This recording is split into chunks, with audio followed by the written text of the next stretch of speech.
नमस्कार. मैदानी गप्पा या पॉडकास्टमध्ये आपलं सर्वांचं मनपूर्वक स्वागत. सर, जोएल नाईक आपल्या स्टुडिओमध्ये आपल्यासोबत आहेत. नमस्कार जोएल सर. नमस्कार. आपण आपल्या या कार्यक्रमामध्ये मला बोलवलं त्याबद्दल मी आपलं खूप आभार व्यक्त करतोय आणि आपला हे कार्यक्रम बऱ्यापैकी प्रसिद्धी लाभो या कार्यक्रमास अशी मी प्रार्थना करतोय. क्रिकेटची सुरुवात, याआधी तुम्ही क्रिकेट खेळताना कधी मैदानात दिसला नव्हता, परंतु व्हॉलीबॉलच्या किंवा शूटिंग बॉलच्या स्पर्धेमध्ये जोएल नाईक एक नाव अव्वल दर्जावर होतं.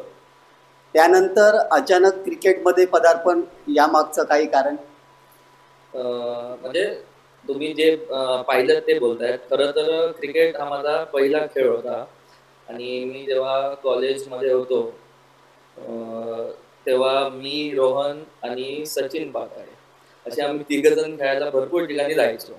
त्याच्यानंतर असा वेळ आला की मग क्रिकेटपासून मी खूप लांब झालो आणि आमच्या गावात क्रिकेट खेळलं जात नव्हतं. आमच्या गावात व्हॉलीबॉल खेळलं जात होतं, शूटिंग बॉल. मग आम्ही तिथं शूटिंग बॉल खेळायचो आणि ईश्वरच्या कृपेने तिथं पण मला खूप प्रसिद्धी मिळाली. पूर्ण सिंधुदुर्गात त्या खेळमध्ये सर्वप्रथम माझी ओळख झाली सर्वांची. आणि जेव्हा पुन्हा त्यानंतर आमच्या गावात पहिल्यांदा आमचे गावात एक वरिष्ठ आहेत, आमचे काका बदर मुजावर. ते जेव्हा पहिल्यांदा गावात आले तेव्हा त्यांनी सांगितलं की चला आपण क्रिकेट खेळूया. तेव्हा अगोदर आम्ही अंडरआर्म क्रिकेट खेळायचो आणि जेव्हा त्यांनी सांगितल्यानंतर आम्ही मैदानामध्ये ग्राउंड बनवला आणि त्या वर्षी आम्ही क्रिकेटला सुरुवात केली. तेव्हा करीमभाई होता आमचा, तो पण आमचा संघातला प्रमुख, आमचा म्हणजे मोठा माणूस आहे. तो आम्हाला नेहमी मदत करतो, मार्गदर्शन करतो, क्रिकेट बद्दल नेहमी आम्हाला मदत करतो. त्या सर्वांच्या मदतीने एकदा क्रिकेट सुरू झालं आणि क्रिकेट सुरू झालं तेव्हा तो अजूनपर्यंत बंद झालेला नाही. उजेर आहे, अब्दुल्ला आहे, आमच्या गावातले, आमच्या संघातले, आणि आमचा अक्षय वरग आहे, अमित जोरे आहेत. नवीन खेळाडू आहेत, सिद्धेश बितिये, शुभम नेरुरकर, चांगले खेळाडू आहेत, नाही असं नाही. तर सर्वांनी आपलं नाव तालुका क्रिकेटमध्ये मोठं करावं अशी मनापासून माझी इच्छा आहे. एक गाव एक संघ बऱ्याच जणांना आवडत नाहीये, पण जेव्हा क्रिकेट हा फक्त जेव्हा माझं असं ऑब्झर्वेशन आहे माझं की क्रिकेट कुडाळ शहरामध्ये हा संपण्यात आलेला होता. म्हणजे नवीन खेळाडू नव्हते आणि नवीन खेळाडू तयार व्हायचे नाही किंवा क्रिकेट पासून ते लांब होते. परंतु जेव्हा एक गाव एक संघ ची सुरुवात झाली तेव्हा प्रत्येक गावातील खेळाडू, जिथे क्रिकेट संपले होतं, उदाहरणार्थ मी सांगतो, मी बाऊ या गावामध्ये क्रिकेट हा विषयच नव्हता. परंतु लॉकडाऊन पिरियड मध्ये त्या मुलांनी, मयूरने मेहनत घेतली, तुम्ही मेहनत घेतला त्यामागे, त्या सर्वांनी मिळून एक नवीन संघ उभारला आणि तो संघ खूप चांगली कामगिरी करत आलाय. म्हणजे गावागावात खेळाडू निर्माण झाले, खेळाडू खेळायला लागले, आवड निर्माण झाली आणि त्याचा फायदा हा कुडाळला झाला.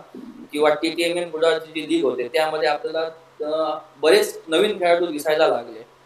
त्यामुळे नक्कीच या एक गाव एक संघाचा फायदा भरपूर झालेला आहे. सर, आपल्या कुडाळ तालुक्यामध्ये प्रथम एक स्पर्धा झालेली, लीग स्पर्धा, DK स्पोर्ट कुडाळ संघाने ती आयोजित केली होती. त्या स्पर्धेत तुम्ही खेळला होता. तर तुम्हाला काय वाटतं की त्या स्पर्धेपासून एक लीग फॉर्मॅटची पद्धत सिंधुदुर्गात किंवा आपल्या कुडाळ तालुक्यात चालू झाली? हो, सर्वप्रथम बाबूराव, आता ते हयात नाही आहेत, पण त्यांनी कुडाळमध्ये पहिली लीग भरवली आय गेस, आणि ती लीग त्याने यशस्वी करून दाखवली. तिथून लीगची सुरुवात झाली आणि तेव्हाच लीगचं जे म्हणजे जसं ती क्वालिटी होती आता त्यापेक्षा खूप मोठी आहे. आता कुडाळ शहरामध्ये TTMM आणि अजून भरपूर अशा लीग्स होतात. आम्ही सुद्धा लीग भरवतो आणि तेव्हा पूर्ण तालुक्याचे खेळाडू असतात आणि तो दर्जा वाढलेला आहे नक्कीच. या लीगचा बक्षिसं वाढली आहेत, दर्जा वाढलाय, खेळाडूंची संख्या वाढली आहे आणि खरंच त्या गोष्टींचा म्हणजे सुरुवात ज्याने केली त्याला श्रेय देणं महत्वाचं आहे. बाबूराव केळुसकर आपल्यात नाही आहे. खरंच त्यांनी कुडाळच्या संघासाठी बरंच काही केलं, खूप केलंय त्यांनी लीगला, किंवा म्हणजे जेवढं मी त्यांना ओळखायचो तर त्यांनी क्रिकेट या क्षेत्राला खूप योगदान दिलंय. योगदान दिलेलं आहे. TTMM कुडाबद्दल बोलायचं झालं तर बरीच वर्ष झाली ही स्पर्धा होते, लीग स्पर्धा. खरंच लीग TTMM ची लीग याने खूप मोठं म्हणजे पूर्ण तालुक्यातली सर्वात मोठी लीग मानली जाते. त्यामागे TTMM चे फाउंडर आहेत आमचे मित्र रामराव, त्यांचं महत्वाचं योगदान. तसेच लीगच्या दरम्यान अजित खंडे आपले असतात, ते एवढी मेहनत घेतात म्हणजे त्यांच्या मेहनतीने माझ्या मते त्यांच्या मेहनतीने आणि TTMM चे जेवढे ग्रुप मेंबर्स आहेत त्यांच्या अथक प्रयत्नाने ती लीग होते आणि ती लीग आज उच्च दर्जाची होते आणि त्या लीगला खेळण्याची इच्छा पण सर्वांची असते. मला आठवतंय मी प्रकाश पुरोहित या संघात होतो. प्रकाश फायटर्सची तोच असेल माझ्या मते. तेव्हा मी, रुपेश धुरी आणि आम्ही सगळे एकत्र होतो. तेव्हा माझं नवीन हे होतं, नवीन माझं पदार्पण होतं. एवढं मला म्हणजे ज्ञान नव्हतं तेव्हा. पण सेकंड इयरला जेव्हा TTMMच्या दुसऱ्या वर्षी मला आमचे जमीर भाई आहेत, फुलेंची संघाचे एकदम हौशी माणूस ते क्रिकेट क्षेत्रामध्ये. त्यांनी माझ्यावरती विश्वास दाखवला सर्वप्रथम. म्हणजे मला जे त्या संघाची जबाबदारी दिली, कॅप्टन्सी दिली आणि मला त्यांनी विश्वास दाखवला की तू माझा आयकॉन राहणार, होऊ शकतो. माझ्यात ते कॉन्फिडन्स नव्हतं, पण म्हटलं एकदा ट्राय करू आणि मी त्या संघाचा आयकॉन राहिलो. मी संघ पण निवडला वैयक्तिक तेव्हा आणि पॉइंट्स प्रमाणे मी संघ घेतला, ऑलराऊंडर असेल, बॅटिंग, फिल्डिंग अशा प्रमाणे, आणि त्याच्यात नवीन चेहरे पण होते आणि मला त्या टुर्नामेंटमध्ये यश मिळालं आणि ते पहिल्यांदाच मी जेव्हा आयकॉन झालो आणि मी ती TTMM ची फायनल मारलेली. खूप मजा आलेली तेव्हा आणि ते कधीच म्हणजे विसरणार नाही मी. गेल्या वर्षी मला आठवतंय की गेल्या वर्षीच्या स्पर्धेदरम्यान तुमची आजी एक्सपायर झाली. तेव्हा पण आठवतंय खूप चांगलं घडत होतं सगळं आणि आमीन तेव्हा माझ्या टीमचा आयकॉन होता, आमीन कुल्ली. आणि शाहिदने मला एकदम माझ्यावरती अति विश्वास दाखवला आणि खूप पॉइंट्सला मला त्यांनी घेतलं. ते डिझर्व करत नव्हतो मी, कारण एखाद्या फक्त बॅट्समनला एखाद्या पर्टिक्युलर लीग मध्ये एवढ्या पॉइंट्सना घेणं म्हणजे त्या लीगचा तेव्हा वाटतो मी हायेस्ट पॉइंट मला मिळालेलं, मला त्यांनी घेतलेलं. ते मला तर असं वाटतं की चुकीचं आहे, कारण लकीली तो संघ चांगला मिळाला, बाकीचे प्लेयर्स चांगले मिळाले म्हणून ओके झालं सगळं. पण त्या स्पर्धेला सगळं काही चांगलं होत होतं, म्हणजे माझी बॅट पण म्हणजे मी पण चांगला खेळत होतो, संघ पण चांगला खेळत होता आणि क्वार्टर फायनलच्या वेळेस रात्री आमची म्हणजे दुसऱ्या दिवशी रविवार होता आणि आम्हाला मॅच खेळायला यायचं होतं आणि आजी आमची आजारी होती आणि ती आजी आमची हे झाली, वाढली आणि रात्रभर मी झोपलो नव्हतो. खरं तर मी त्या दिवशी मला अजूनही म्हणजे थोडंसं वाटतं की मी त्या दिवशी खेळायला गेलो दुसऱ्या दिवशी, कारण ते व्हायला नको होतं. पण मला त्यावेळी आमचे जे आम्हाला क्रिकेटमध्ये सपोर्ट करतात, सलीम भाई खूप सपोर्ट करतात. त्यांनी आबाने मला फोन केला की बघ झालं ते झालं, पण संघाला तुझी गरज आहे आणि अशा वेळेस तू प्रयत्न कर, आता सगळं झालेलं आहे, तू येऊ शकतोस. आणि मग बाबा पण मला बोलले जातोस तर तू जा, असं हे नाहीये. तर मी आलो, पण ते कसं वाता किंवा मेंटली तेवढा प्रिपेअर नव्हतो मी आणि येऊन खेळलो. पण काही चांगली म्हणजे त्या मॅच मध्ये सेमीफायनल मध्ये चांगली कामगिरी करू शकलो नाही आणि आम्ही ती मॅच हरलो. त्याचं मला अजून दुःख वाटतंय. म्हणजे त्या स्पर्धेला मला असं वाटतं की आम्ही नक्कीच फायनल मारली. नक्कीच तुमचा संघ खूप चांगल्या दर्जाचा संघ बनलेला होता. असू द्या, नक्कीच यंदा या वर्षी तुमच्या प्रयत्नांना यश मिळो. नक्कीच.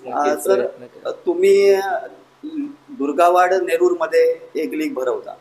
गेली बरीच 3-4 वर्ष वाटतं, 3-4 वर्ष झाली. 3 पर्व तर 4 पर्व झाली. नक्कीच. 4 पर्वात तुम्हाला काय अनुभव आले?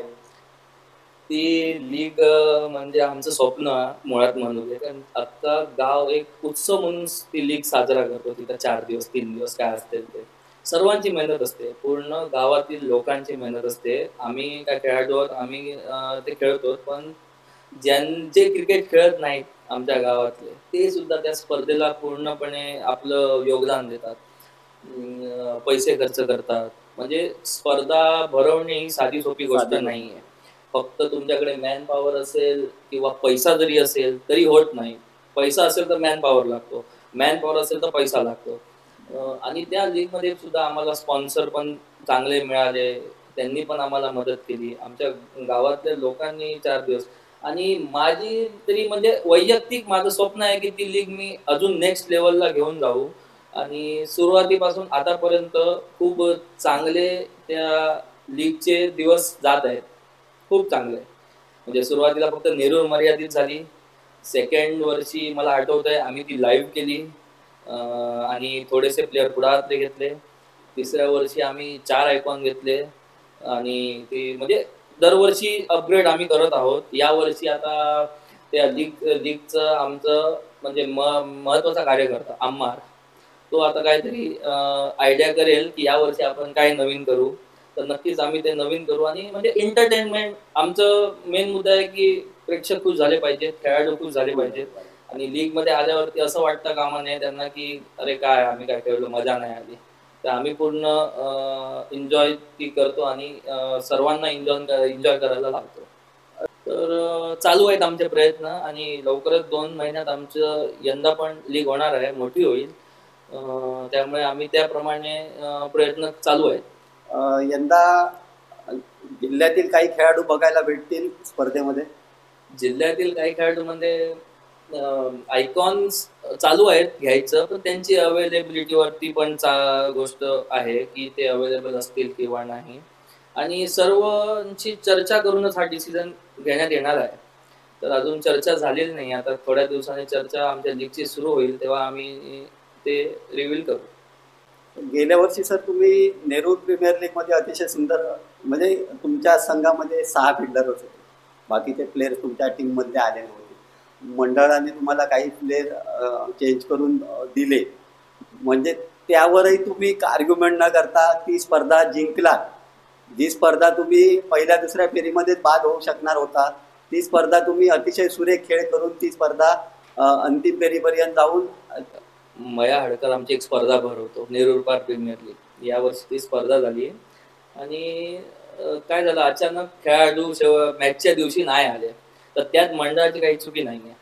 आणि मी तरी काही 2-3 वर्षापासून असं म्हणजे आधी जेव्हा आयकॉन होतो तेव्हा माझी मेंटॅलिटी अशी होती की चांगला टीम मिळाली पाहिजे. चांगली टीम घेऊया, चांगल्या टीमच्या पाठी लागतो. पण नंतर मी विचार केला की चांगले खेळाडू असतील किंवा कुठले पण खेळाडू असू दे, खेळाडू हे खेळाडू आहेत. त्या मॅचच्या त्या मुमेंटला जो चांगला करतो तो जिंकतो. चांगली टीम जिंकतेच असं नाहीये. तर मॅच चालू आहे त्या मुमेंटला तुम्ही काय डिसिजन घेता, तुम्ही काय करता ते इम्पॉर्टंट ठरतं आणि माणूस मॅच जिंकतो.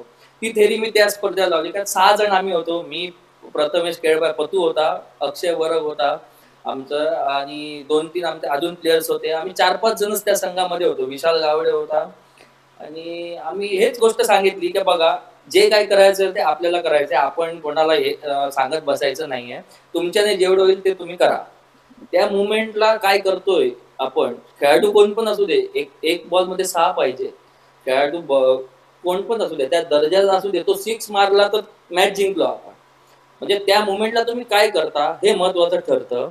आणि आम्ही त्या मुवमेंटला आम्ही मॅच जिंकलो.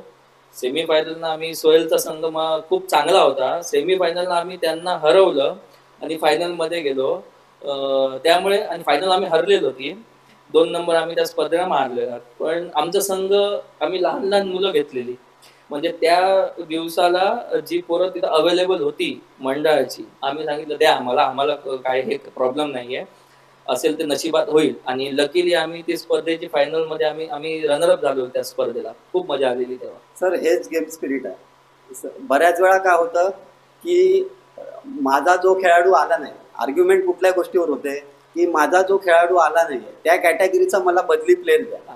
बऱ्याच वेळा काय होतं की आयोजकांनी काही नियम अटी ठेवलेले असतात, परंतु आपल्यातीलच काही खेळाडू त्यावर आक्षेप आणतात आणि मग त्यावर भांडणं होतात. जो खेळाडू स्पर्धा भरवतो तो आर्ग्युमेंट कधीच करणार नाही, कारण त्याला माहिती असतात एका स्पर्धेमागे किती मेहनत करावी लागते, काय परिस्थितींना सामोरं तोंड द्यावं लागतं आणि कुठल्या कुठल्या अडचणी येतात. आता जर एखादा मंडळाने प्लेयर सांगितलं, तर मलाच फॉर एक्झाम्पल माझंच घेतो, मी सांगितलं त्यांना मी येतो आणि त्या मॅचच्या दिवशी मी नाही आलो, त्याला दुसरं कोण काय करू शकणार? तेव्हा तेव्हा मालकाने पण समजलं पाहिजे. मालकाचा पण एक भाग वेगळा आहे, कारण तो पैसे देतोय, तो त्याचं जिंकण्यासाठी तो खेळ टीम उतारतोय आपली. तर त्याचं पण थोडंसं तिथं खेळाडू वृत्ती किंवा माणुसकी माणसाने दाखवली, तर सगळं काही सुरळीत होऊ शकतो. सर्वात चांगली स्पर्धा, ही स्पर्धा खेळताना तुम्हाला मजा येते आणि असं वाटतंय की ती स्पर्धा अजूनपर्यंत आपण फायनल मारू शकलो नाही किंवा प्रयत्न करतायत आणि ती स्पर्धा जिंकायची आहे, अशी कोणती स्पर्धा? अशा स्पर्धा तर भरपूर होतात कुडाळमध्ये. त्यातल्या मी म्हणजे एकदम सगळ्यात सरसकट खेळत नाही, कारण ते पॉसिबल पण होत नाहीये. आणि जेवढ्या कुडाळ तालुक्यात माझ्या मते आय गेस जेवढ्या स्पर्धा झालेत, जिंकलोय आम्ही. म्हणजे एकदा तरी सगळ्या गोष्टी जिंकलो. आमच्या नेरूळमध्ये 2-3 स्पर्धा होतात. मानाच्या स्पर्धा असतात. आमची असते. सिद्धेश वित्तीय शुभम नेरुळकर भरवतात. त्यांची एक देऊळवाडा प्रीमियर बॉयज त्यांची असते. ती सुद्धा मी स्पर्धा जिंकलेली आहे. आमच्या सुद्धा स्पर्धा मला आठवते की मी 3-4 वेळा जिंकले. 3 वेळा तर जिंकले आमच्या गावची. टीटीएमएम सुद्धा मी 1 वेळा जिंकले आहे. पण इच्छा आहे टीटीएमएम अजून एकदा जिंकायची. ऑनेस्टली सांगायचं तर एखादा संघाचा खेळाडू आयकॉन खेळाडू बॅट्समन असेल फक्त, तर माझ्या मते त्या संघाचं नुकसान आहे. तर जमीरभाईंना मी तेच बोललो की तुम्ही ऑलराऊंडर बघा चांगला, म्हणजे तुमचं का तर मी बॉलिंग टाकू शकत नाहीये माहिती आहे, बॅटिंग करू शकतो, पण माझं असं मत आहे की एखादा संघ, आता जर माझा संघ असेल, तुम्ही बॅटिंग लाईनअप जर तुमचा स्ट्रॉंग असेल तर तुम्ही फक्त मॅच जिंकू शकता. आणि जर तुमचं बॉलिंग अटॅक चांगलं असेल तर तुम्ही इतक्या स्पर्धा जिंकाल ना, तर त्याचं काही म्हणजे काउंटलेस असेल, तुम्ही मोजू पण शकत नाही एवढ्या तुम्ही स्पर्धा जिंकाल. तर बॉलिंग लाईनअप चांगलं असणं गरजेचं आहे. त्याच्यासाठी आयकॉन कुठल्याही संघाचा ऑलराऊंडर असला तर सगळ्या गोष्टी व्यवस्थित होतात, बॅलन्स संघ होतो. त्याच कारणाने मी त्यांना सांगितलं की तुम्ही ऑलराऊंडर आयकॉन बघा आणि जर का शक्य झालं तर मला घ्या. त्याच्यामुळे मी तो जमीरभाईंचं नुकसान होत होतं, 2 वर्ष झाले तसं. कारण संघामध्ये बॉलर्स नसायचे आणि त्यामुळे आम्ही 2-3 वेळा आम्ही हरलोय. तर ती चूक माझ्यामुळे होत होती, असं मला पर्सनली वाटलं की माझ्यामुळे हे सगळं नुकसान होतंय. म्हणून मी तो जमीरभाईंशी बोलून चांगल्या पद्धतीने तो संघ म्हटलं तुम्ही ऑलराऊंडर करा. आणि आता उझेर वाटतं त्या संघाचा आयकॉन असतो आणि तो चांगला करतोय. तो पण चांगलं नेतृत्व करतोय. मागच्या वेळी पण तो सेमीफायनलला, ह्याच्या अगोदर पण सेमीफायनलला हरला. दोन पर्व तो सेमीफायनल सेमीफायनलला हरला.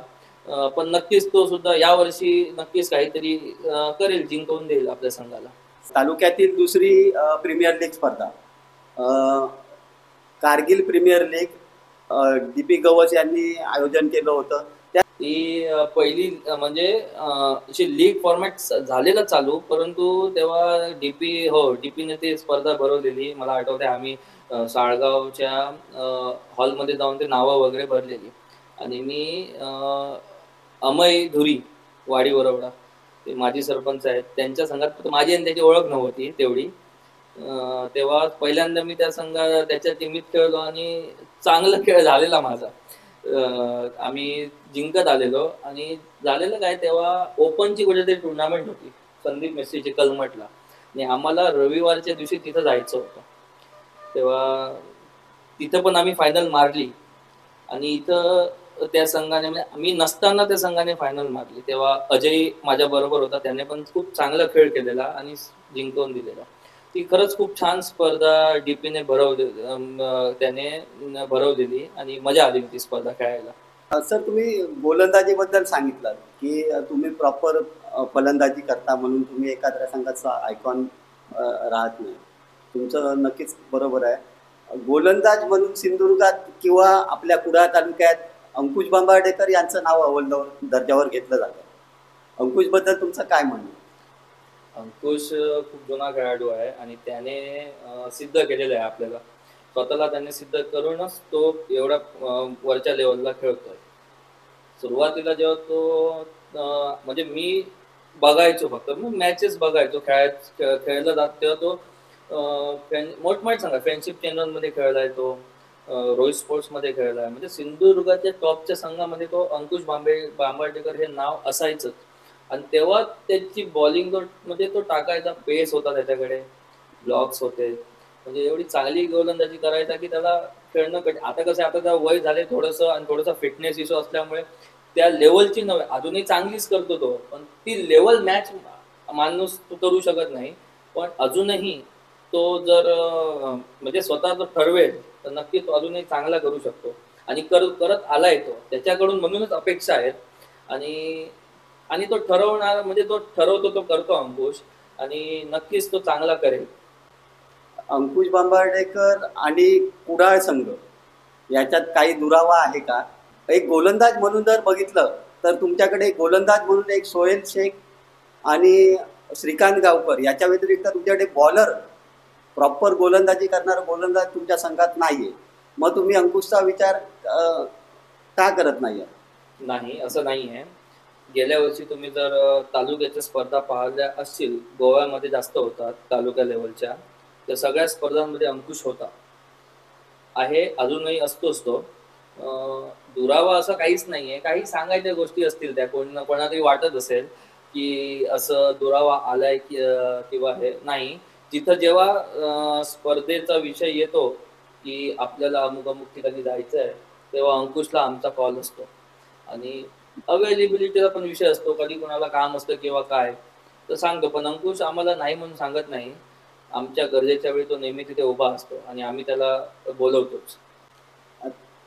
सोहेल शेख बद्दल काही अफवा पण येत आहेत, काही चांगल्या बातम्या येत आहेत.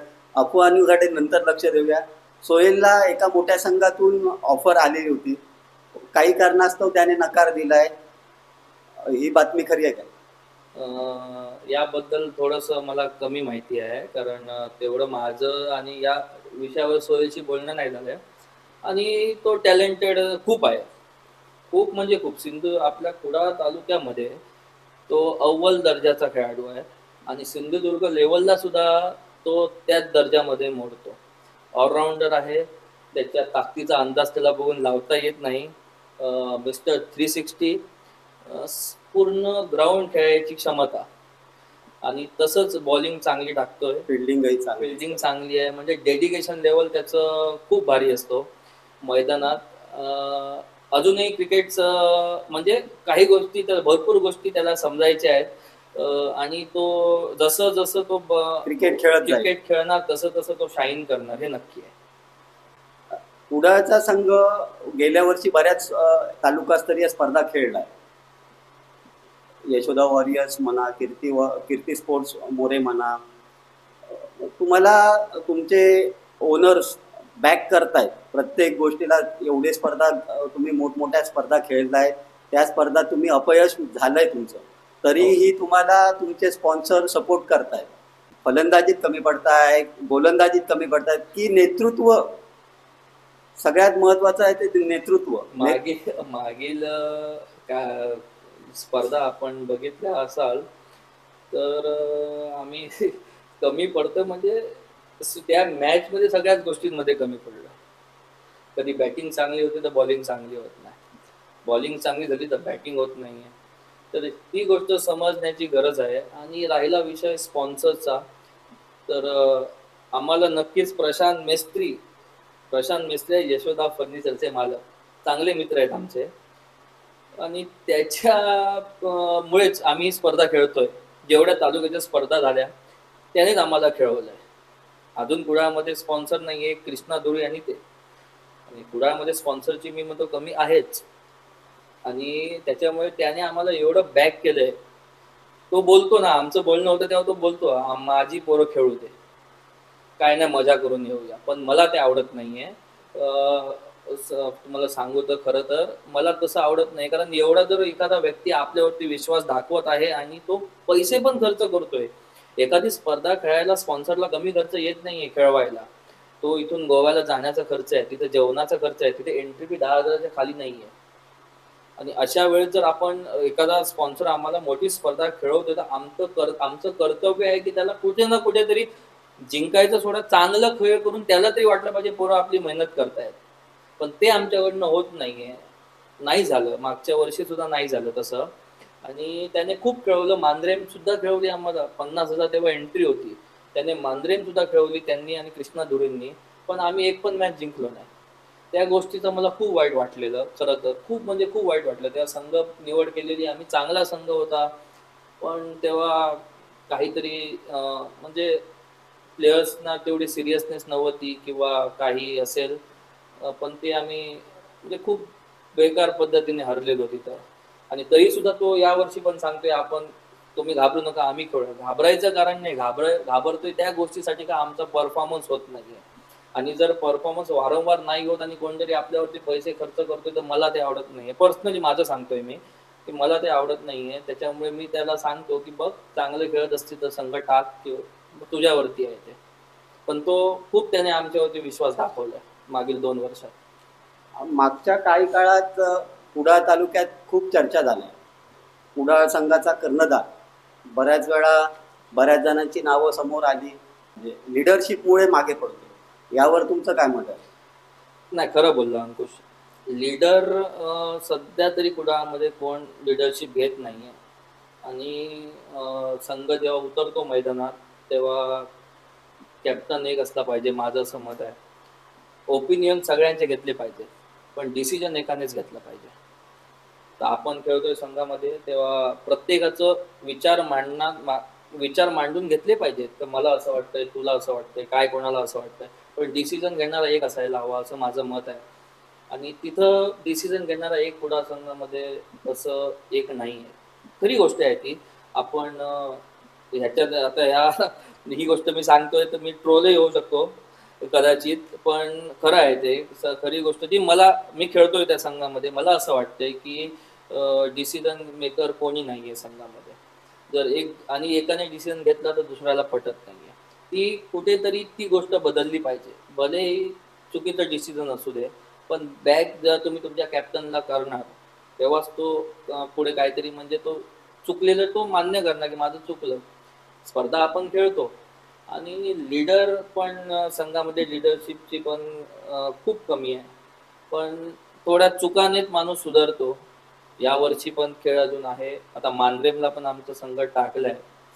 तेव्हा चांगलं खेळतील हीच अपेक्षा आहे आणि क्वालिटी असेल लीडर तेव्हा कोणीतरी लीडरशिप घेईल, कॅप्टन्सी करेल आणि एकमेकांना सपोर्ट करतील. नक्कीच चांगला संघ आहे, चांगले खेळाडू आहेत, पण एकमेकांना सपोर्ट करणं फार गरजेचं आहे. तरच तुम्ही कुठली स्पर्धा जिंकायचं सोडा, चांगली चांगली कामगिरी करू शकता. मागच्या एपिसोडमध्ये अंकुश बांबाडेकर सर बोलले की कुडाळची जर लिडरशिप करायची असेल तर एकच नाव त्यांच्या तोंडातून निघालं, ते नाव म्हणजे सर जोएल नाईक. अ, त्याबद्दल अंकुश पण बोलला की कॅपॅसिटी आहे की तो त्या संघाचं नेतृत्व करू शकेल. अं, असं म्हणजे आता अंकुश सर बोलतायत, ते आता मी काय बोलू त्याच्यावरती. असं काही नेतृत्व आम्ही करतोच. आम्ही पण आमचे विचार तिथं मांडतो. नाही असं नाही आहे की जेव्हा एखादा डिसिजन घेतला तर तेव्हा दोघं तिघं जण आम्ही बोलतो की असं करूया तसं करूया. करू शकतो.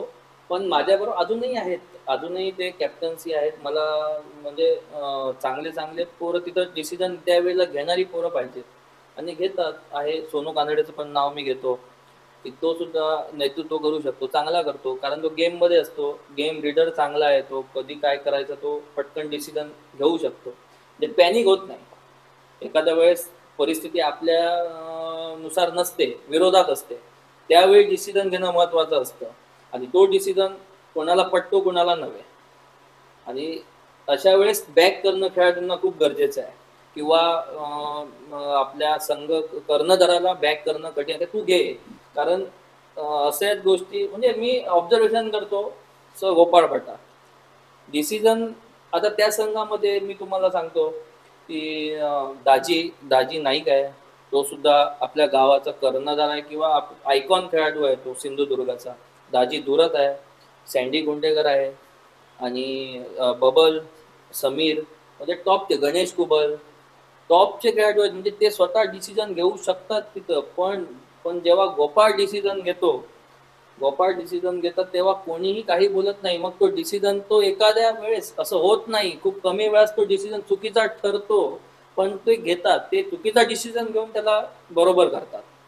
ही क्वालिटी पाहिजे. आणि म्हणून मला ते कॅप्टन म्हणून गोपाळ खूप आवडतात, कॅप्टन म्हणून. गोपाळ भट्ट सरांची आपण खूप वेळा जवळून फलंदाजी बघितली, कॅप्टन्सी पण बघितली. जेव्हा संघ अडचणीत असतो, नक्कीच गोपाळ असे काहीतरी डिसिजन असे घेतो की कोण सगळ्यांनी म्हणजे पलीकडचे असतात विचार करण्याच्या. प्रेक्षकांना वाटत असतं की हा डिसिजन चुकीचा आहे, परंतु नक्कीच त्याचा फायदा होतो. या वेळेस आपण नाईट टुर्नामेंट झाली पहिली कुडाळमध्ये, तेव्हा सुद्धा फ्रेंडशिप चेनवन संघाचे नेतृत्व करत होते.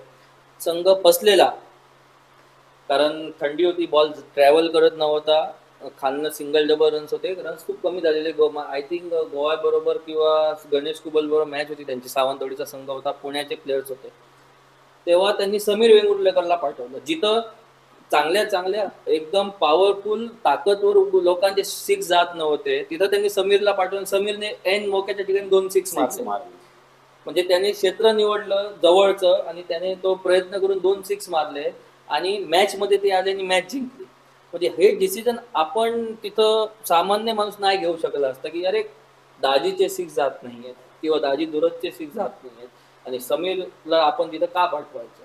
त्यांनी दोन्ही गोष्टीने विचार केला की मारलं समीर स्क्वेअर खेळणार आणि समीर धावून रन काढणार, तिथं सिंगल डबल महत्वाचं आहे आणि त्याने 2 फटके मारले, तो बोनस मिळाला संघाला आणि संघ जिंकला. म्हणजे अशी एखादे डिसिजन त्यांचे खूप चांगले, म्हणजे विचार करण्याच्या पलीकडचे असतात. कुडाळ संघाला सर मी खूप जवळून बघितलं. म्हणजे मी जरी तुमच्या संघात खेळत नसलो तरी मी तुमच्या संघाच्या सपोर्टला किंवा तुमचा खेळ बघण्यासाठी आम्ही नक्कीच जिकडे समजा लाईव्ह असेल लाईव्ह बघत असतो. तुमच्या बऱ्याचशा चुका आमच्या नजरेत येतात, आम्ही बोलून काय त्यावर मार्ग निघणार नाही. पण मला वाटतं की 11च्या 11 कर्णधार नका बनवू. संघात तुम्ही संघ खेळत असताना एक कर्णधार ठेवा, तुम्ही दोघांनी चौघांनी एकत्र येऊन चर्चा करा, एकच डिसिजन घ्या. त्या चौघांचेही 4 मत असतात, असं नको. क्रिकेट हा खेळ सांघिक खेळ आहे. आता इंटरनॅशनल क्रिकेट आपण बघतो, भारत आणि पाकिस्तानचा तो अंतिम सामना T20चा, आणि जोगिंदर शर्मा बॉलर, कोणी विचार पण केला नव्हता की ऐनवेळी जोगिंदर शर्माला गोलंदाजीला धोनी आणेल, पण त्याने केलं. तसं तुमच्या संघात कुठे बघायला नाही भेटत. तुमच्या संघात असं वाटतंय की सामना वन साईड होतोय किंवा हे होतोय तर नाही मी बॉलिंग टाकणार, हे करणार ते कर. ही पद्धत तुमच्या संघात ज्या दिवशी बंद होईल, मला वाटतं नक्कीच आपला कुडाळचा संघ तालुका लेवलला नाही जिल्हा लेवलला सुद्धा एक नावारूपाला येईल. बरोबर आहे. आणि तुम्ही काय लाईव्ह करत असता तुम्हाला माहिती आहे, आणि अशा वेळेस चुका सांगणं महत्त्वाचं आहे. जेव्हा टीम मोठ्या संघाचे मॅनेजमेंट पण असतात, तेव्हा त्यांचं काम असतं फक्त चुका शोधणे. माणूस जेव्हा जिंकतो तेव्हा तो आपल्या चुकींवरती विचार करत नाही, आणि जेव्हा हरतो तेव्हा तो आपल्या चुकींवरती विचार करतो. पण चूक सांगणारा एखाद्या संघाकडे त्या संघाच्या चुका सांगणारा जर माणूस असेल किंवा कोण असेल, तर तो संघ दर स्पर्धेला चांगलं करत राहणार, कारण त्याला माहिती असतं आपल्या चुका काढणारा माणूस आहे आणि आपल्याला तो चुका सांगतोय. आणि सांगितलं बरोबर आहे की मी पुन्हा सांगेन की डिसिजन मेकर होणं गरजेचं आहे. डिसिजन मेकर नाही आहेत. भरपूर वेळा असं होतं की मला कोणाचे डिसिजन पटत नाहीत, माझे डिसिजन अजून कोणाला पटत नाहीत, त्यामुळे त्याचं नुकसान वैयक्तिक तर होतंच आणि सांघिक पण नुकसान होतं. कारण एक संघ आम्ही काय एकटे जाऊन खेळत नसतो, माझ्याबरोबर 10 खेळाडू आहेत. 10 खेळाडूंपेक्षा माझ्या संघाचा जो मला खेळवतो तो संघ मालक आहे, तो खर्च करतोय, तर त्या गोष्टीचा विचार करणं खूप महत्त्वाचं आहे. आणि यावर्षी बघू, नव्याने पुन्हा सुरुवात करू आणि या गोष्टींचा पण विचार करू. आपण सांगताय त्या गोष्टींचा पण आम्ही नक्कीच विचार करू. कुडाळ तालुक्यातील एक नामवंत संघ दीपक 11 कुडाळ संघ, ज्या संघात आबा जळवी, रुपेश जळवी, शिवा जळवी, संदीप टेमकर यांनी लोकल संघ घेऊन कुडाळमधली एक स्पर्धा फायनल विन तो सोनुराने संघात होता. मला वाटतं खरंच कुडाळचा संघ चांगला आहे, फक्त लिडरशिप. आता मला वाटतं आत्ताच्या नवीन स्पर्धेसाठी मांद्रेमचा तुमचा संघ एक बांद्याच्या संघाच्या नावावर उतरतोय अशी बातमी आली आहे. हो. नक्की खरं आहे ते. त्यांनी आमच्यावरती विश्वास दाखवलाय, पण मला भीती वाटते विश्वास दाखवला तर विश्वासाला पात्र आम्ही होणार आहोत की नाही. कारण एंट्री फी कमी नाही आहे, 80,000 रुपये एंट्री फी आहे आणि ते आमच्यावरती विश्वास दाखवून एंट्री फी भरली आहे त्यांनी. तर निदान मी तेच म्हटलंय की पुन्हा एकदा चांगले खेळाडू आहेत, पण प्रयत्न आपल्याला म्हणजे प्रॅक्टिस केली पाहिजे. गेम होत नाही आहे किंवा काय असेल, मोस्टली काय होतं आता नाही म्हटलं तरी आपल्याकडे नवीन खेळाडू पण चांगले आहेत, खूप चांगले आहेत नवीन खेळाडू. आपण म्हणतात ना, आपण आज इन्व्हेस्ट करणार तर उद्या आपल्याला फळ मिळणार त्याचं.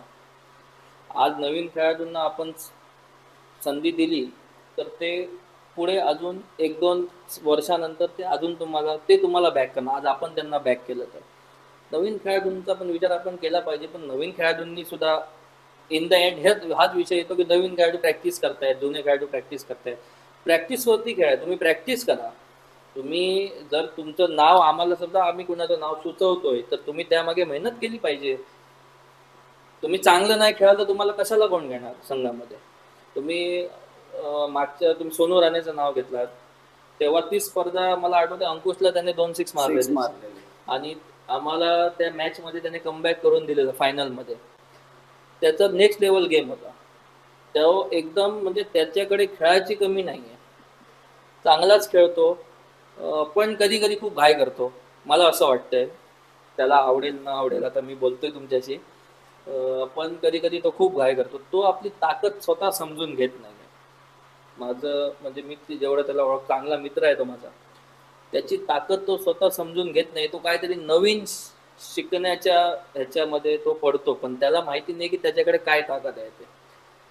तो ग्राउंडच्या कुठल्याही क्षेत्रामध्ये तो 6 मारू शकतो. त्याच्यासाठी त्याला रिव्हर्स फटके किंवा वेगळं काहीतरी करायची गरज नाही. त्याच्याकडे एवढी ताकद आहे का. मी फक्त क्रिकेट बघायचो तेव्हा तो 10वीत होता आणि तो क्रिकेट खेळायचा आणि चांगल्या चांगल्या खेळाडूंची पंगा घेऊन खेळायचा, ॲग्रेशन करून खेळायचा आणि म्हणजे खूप मारायचा तो. पण आज तो तसंच आहे, आजही खेळत तर तसाच आहे, पण थोडंसं कुठेतरी काहीतरी नवीन करण्याच्या नादात आपली पूर्वीची ताकद कमी झाली आहे. त्याचा खेळ तो स्वतः समजेल तर नक्कीच तो, आणि अजूनही तो चांगलाच खेळतो, नो डाऊट. त्याचा फायदा संघाला झाला पाहिजे. माझं एवढंच मत आहे की आपल्या खेळाचा फायदा आपल्या संघाला झाला पाहिजे. तुमचा तर फायदा होणारच आहे, पण संघाला पण फायदा झाला पाहिजे. या गोष्टीचा विचार करणं गरजेचं आहे. सोहेल बद्दल काही बोलेन मी. बऱ्याच वेळा मी बघतो की सोहेल प्रत्येक वेळी घाई करतो. फलंदाजी म्हणा, त्याला माहिती आहे आपल्याकडे 6 षटकांचा सामना आहे. आपण जर 4 ओव्हरपर्यंत जरी विकेटवर राहिलो तरी ग्राउंडच्या कुठल्याही कोणात फटके मारण्याची आपल्याकडे क्षमता असता नाही. वरती पॉवर प्ले त्याला तुम्ही बॅक करताय की तू पॉवर प्लेमध्ये जाऊन चांगला खेळ, पण त्याच्याकडनं तो चांगला खेळ होत नाही आहे. मग कदाचित त्याची डाऊन पोझिशनमध्ये 1 डाऊन 2 डाऊनमध्ये कदाचित पॉवर प्ले संपल्यानंतर तो त्यापेक्षा चांगला खेळेल. म्हणजे तुम्हाला असं वाटते की सोहेल शेखला आम्ही पॉवर प्लेला पाठवता का? म्हणजे सिरियसली माझं मत आहे तो पॉवर प्लेचाच खेळाडू आहे. कारण त्याच्याकडे म्हणजे मला तुम्ही हा प्रश्न कदाचित विचाराल कधीतरी की तुझ्या मते पॉवर प्लेमध्ये सर्वात डेंजर खेळाडू कोण आहे? त्यामध्ये सर्वप्रथम येतो गोपाळ पट्टा, कारण ते सगळीकडे खेळतात. त्याच्यानंतर आहे रंजन केनी. म्हणजे तुम्ही त्यांना डॉट काढू शकत नाही बॉल, ते पॉईंटना मारणार. आजचा जो फॉर्मॅट आहे क्रिकेटचा, फास्ट क्रिकेट आहे, ऑफ साईडला सगळे ऑफ साईडला ठेवा, मारायला मिळत नाही. पण ते असे खेळाडू आहेत त्यांना तुम्ही ऑफ साईडला ठेवणार, ते पॉईंट मारणार, ते कव्हर मारणार. म्हणजे गोपाळ पट्टा आहेत, रंजन केनी आहे, बबल आहे, आणि त्याच्यात सोहेलचा नंबर लागतो. कारण पॉवर प्ले तो एवढा चांगला खेळतो, पण कधी कधी काय होतं माहिती आहे, एवढी घाई करतो तो की त्याला माहिती आहे मी हा मारू शकतो, पण कॅज्युअली घेतो तो. कारण त्याच्याकडे तो फाईन लेगला वगैरे एवढे चांगले फटके बसून खेळतो तो, रिव्हर्स एवढा चांगला खेळतो, ऑफ साईड त्याची एवढी स्ट्रॉंग आहे. पण सगळेच बॉल ऑफ साईडला खेळला तर प्रॉब्लेम होणार त्याच्याकडे. म्हणजे त्याची ताकदीचा अंदाज येत नाही बघून, पण तो एवढे चांगले आणि क्लीन फटके आणि एवढे स्टायलिश फटके खेळतो ना. थोडंसं तो घाई म्हणजे थोडंसं समजेल की मला एक चांगला बॉल, आता मी बॉलर आहे, माझ्या डोळ्यावरती तुम्ही पट्टी बांधून जरी मला बॉलिंग करायला लावलात तरी मी त्यातले 2 बॉल चांगले टाकणार. सगळेच बॉल करा, कितीही साधा बॉलर असू दे, एक बॉल त्याचा चांगला पडतो आणि विकेट जायला एक बॉल पुरेसा आहे. बरोबर. आणि तुम्ही जर चांगला बॉल चांगला नाही खेळलात तर खराब बॉल कुठे मारणार. चांगल्या बॉलला तुम्ही आउट झाला, चांगला बॉल सांभाळा आणि खराब बॉलची वाट बघा आणि त्याला तुम्ही मारा. हेच क्रिकेट आहे. तुम्ही जेवढं लांब खेळणार, म्हणजे जेवढं दूरवरती खेळणार, 6 ओव्हरची मॅच आहे, तुम्ही 5 ओव्हर तुम्ही मॅच कधीही तुम्ही बदलू शकता, कधीही. आणि तुमच्यात ती ताकद आहे. त्यामुळे थोडीशी घाई करता कामा नये. त्याने पण अतिशय टॅलेंटेड आहे, खूप टॅलेंट आहे त्याच्यात. खूप मोठ्या लेवलला तो क्रिकेट खेळू शकतो. इथे आहे म्हणून ओके आहे, तो मुंबईला गेला तर नक्कीच कुठल्या तरी मोठ्या संघात खेळणार तो. तुम्ही रंजन केनीचं नाव घेतलं. रंजन केनी हा एक स्टायलिश खेळाडू. स्टायलिश म्हणण्यापेक्षा त्याच्याकडे त्या लेवलचा गेम आहे की तो समोर गोलंदाज कोणी असो, मला जो फटका ज्या साईडला आहे, रंजनची खासियत काय आहे, तर तो पॉईंटचा बॉल पॉईंटलाच खेळतो, कव्हरचा बॉल पण कव्हरलाच खेळतो. असं नाही की पॉईंटचा बॉल आहे तुम्ही इकडे ओढून कव्हरला मारतो. रंजन हा आपण बऱ्याच वेळा बघतोय की रंजन कोणत्याही पोझिशनवर खेळू द्या, ओपनर येऊ द्या, वन डाऊन येऊ द्या, नाहीतर त्याच्या खाली तो ज्या टीमची जशी गरज असेल तसा तो परफॉर्मन्स करतो. मी त्याला पॉवर प्लेमध्ये जास्त ओपनरच जास्त बघितलं आहे. आणि जेव्हा पॉवर प्ले असेल तर तो मला तर खूप अवघड वाटतो त्याला. मी बॉलर असता तर मला त्याला बॉलिंग टाकायला अवघड वाटली असती, कारण एखाद्या हिटरला बॉलिंग टाकणं सोपं आहे, पण जो बघून खेळतो त्याला बॉलिंग टाकणं खूप कठीण आहे. आणि तो चांगलाच खेळतो, ऑफ साईड त्याची खूप स्ट्रॉंग आहे. आणि त्याने ते दाखवून दिले. मागच्या वर्षी तो ध्रुव टुर्नामेंट होती गोव्याची, ध्रुव ट्रॉफीमध्ये फायनलला 6 बॉलात 19 असताना, म्हणजे तो सुरुवातीपासून खेळत होता, नॉट आउट होता, आणि 6 बॉलात 19 असताना ते शेवटच्या ओव्हरमध्ये ते रन काढलेत त्याने आणि संघाला जिंकवून दिले. त्यामुळे म्हणजे खूप भारी खेळायचं होतं. जोएल नाईक आणि सोहेल नाईक. सोहेल नाईक म्हणजे तुमचा भाऊ. मला वाटतं ना, जोहेल नाईकपेक्षा टॅलेंटेड गेम सोहेल नाईककडे होता. काही कारणास्तव तो आता खेळू शकत नाही आहे, पण मला वाटतं नक्कीच जोएलच्या जागी आज सोहेल असता तर त्याचा परफॉर्मन्स प्रेक्षकांना अतिशय आवडीचा खेळाडू म्हणून सोहेल असू शकला असता. No doubt. तो खूप भारी खेळायचा. म्हणजे मी त्याला खूप कमी बघितले खेळत, आम्ही लहान होतो, पण तुमच्या बरोबर तो खेळायचा असं मला माहिती. तुम्ही त्याला बघितलं असणार किंवा मला जे सांगतात की तुझा भाऊ खूप भारी, म्हणजे खूप भारी खेळायचा तो. आणि नक्कीच ॲक्सिडेंट झाल्यामुळे तो खेळू शकत नाही, खेळत नाही आहे, घरीच असतो. पण तो जर आज असला असता तर तो नक्कीच तालुक्याचा तरी स्टार तो नक्कीच असला असता. आणि कदाचित आम्ही दोघं एकत्र खेळलो असतो. इच्छा होते कधीतरी का अरे नाही तो असला असता तर आम्ही आज आमच्या गावाची टुर्नामेंट तरी आम्ही म्हणजे खूप स्ट्रॉंग झाली असती, आम्ही एकत्र खेळलो असतो. तर वाईटही वाटतं कधी, पण शेवटी नियतीचा भाग आहे तो. आणि जे काय झाले ते ॲक्सेप्ट करण्यामागे काही दुसरं हे नाही. सिंधुदुर्गातील अजून एक टॅलेंट, रिवर्सचा बेताज बादशाह साई नाईक. साई नाईकबद्दल तुम्हाला काय वाटतं? की मग मी बऱ्याच वेळा मोठमोठ्या स्पर्धा स्वतःच्या डोळ्यांनी बघितल्या. साईला समोर गोलंदाज कोणी असो, तो ज्या गोलंदाजाला कोणी रिवर्स फटका मारण्याचा विचार नाही करत, साई त्या गोलंदाजाला रिवर्स फटका मारतो. साई गोट्या म्हणजे आम्ही जेव्हा बघायचो हायस्कूलच्या ग्राउंडवरती स्पर्धा, मागे त्या पेट्रोल पंपाकडे उभं राहून बघायचं, तर गोपाळ पठाणच्या टीमीत खेळायचा. रोहित स्पोर्ट्सच्या टीमीसुद्धा मोठमोठ्या संघांमध्ये त्याने आपलं योगदान दिलं आहे. तेव्हा म्हणजे एक आमच्यासारखा खेळाडू रिवर्स, आणि तो सगळ्या मोठ्या प्लेयर्सना रिवर्स खेळायचा. म्हणजे रिवर्स शॉट म्हणजे जेव्हा आम्ही बघितलं तर त्याचंच नाव होतं सुरुवातीला, तो खूप चांगला रिवर्स खेळतो. आणि अतिशय म्हणजे सुरुवातीला येऊन तो तोडफोड जी करायचा, उलटे सुलटे, म्हणजे बॉलर कन्फ्यूजच व्हायचा गेला काय टाका. आणि अजूनही तो तसाच खेळतो. म्हणजे एखाद्या वेळेस गेम चालत नाही, पण जेव्हा तो लयमध्ये खेळतो तेव्हा त्याला कुठे बॉलिंग टाकायची हे कळत नाही. म्हणजे माहिती आहे हा कुठे पण टाका हा मारणार. आणि तसा गेम त्याने माझ्या मते आरोंद्यामध्ये केलेला गेल्या वर्षी त्याच्या अगोदर त्याने तसाच गेम केलेला. तो सुद्धा खूप म्हणजे जबरदस्त खेळत होता तेव्हा. तसेच वेंगुर्ल्यातील अजून बरेचसे खेळाडू आहेत त्यांची नावं नवीन पिढीला माहिती पण नाही. इलियास अल्मेडा. इलियास अल्मेडा असा गोलंदाज होता जो नवीन चेंडू एवढा फिरवायचा दोन्ही साईडने. इलियास लोक आता इलियास अल्मेडा कोण आहे म्हणजे नवीन पोरगे विचार इलियास कोण आहे म्हणजे नवीन पिढीला माहितीच नाही. तसेच हळूहळू क्रिकेटपासून लांब जात चाललेला खेळाडू म्हणजे शुभम आरोलकर. छोटी शैली आहे खेळाडूची परंतु त्याचा गेम त्याचा नेक्स्ट लेवल आहे खरंच. म्हणजे मला असं वाटतंय की सिंधुदुर्ग क्रिकेटमध्ये ज्या खेळाडूंना त्यांच्या टॅलेंटप्रमाणे रेट केलं गेलं नाही म्हणजे त्यांचं थोडक्यात दुर्लक्ष एकदम असं दुर्लक्षित म्हणजे थोडंसं की त्यांची जागा नाही झाली टीममध्ये किंवा काय. असे 2 खेळाडू आहेत माझ्या नजरेत. एक म्हणजे शुभम आरोलकर आणि आपला विपुल पवार. म्हणजे एवढे चांगले खेळाडू आहेत ना पण त्यांना म्हणजे वेंगुर्ला तालुक्यातील क्रिकेट एवढं टफ आहे म्हणजे खूप चांगले खेळाडू आहेत त्याच्यात ह्या दोघं त्या संघामध्ये बसत नाही. म्हणजे विचार करा तुम्ही हेच जर आमच्या तालुक्यात असले असते तर आज ते स्टार असले असते पण त्या संघात त्यांची जागा बनत नाहीये. म्हणजे तिथं त्या वेंगुर्ला तालुक्यामध्ये एवढं टॅलेंट आहे आणि ते पोरं एवढी चांगली खेळतात ना. आणि शुभमने गेल्या वर्षीच्या छत्रपती स्पर्धेमध्ये दाखवून दिलंय. तो एवढा चांगला खेळला तो ओपनरला येऊन त्याने असते म्हणजे देखणे फटके त्याने मारले आणि तो संघाला त्याने योगदान दिलं त्या जिंकण्याच्या फायनलमध्ये.